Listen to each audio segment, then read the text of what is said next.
होमगार्डचा मंजूर भत्ता थांबवण्याचा सरकारनं निर्णय घेतलाय अशी माहिती आव्हाडांनी दिली आहे। पत्र ट्विट करत जितेंद्र आव्हाड यांनी हा दावा केलेला आहे।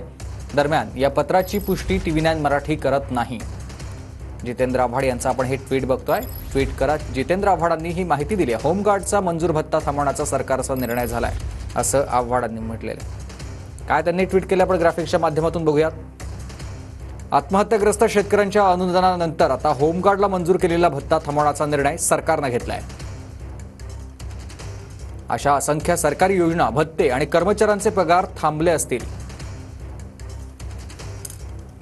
फक्त मतांसाठी आणलेल्या योजनांमुळे सरकारी 1,500त मत विकत घ्यायची योजना।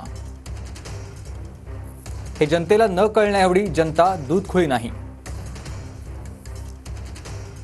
जितेंद्र आव्हाड यांचं हे ट्विट करत जितेंद्र आव्हाडांनी खरं तर माहिती दिली आहे।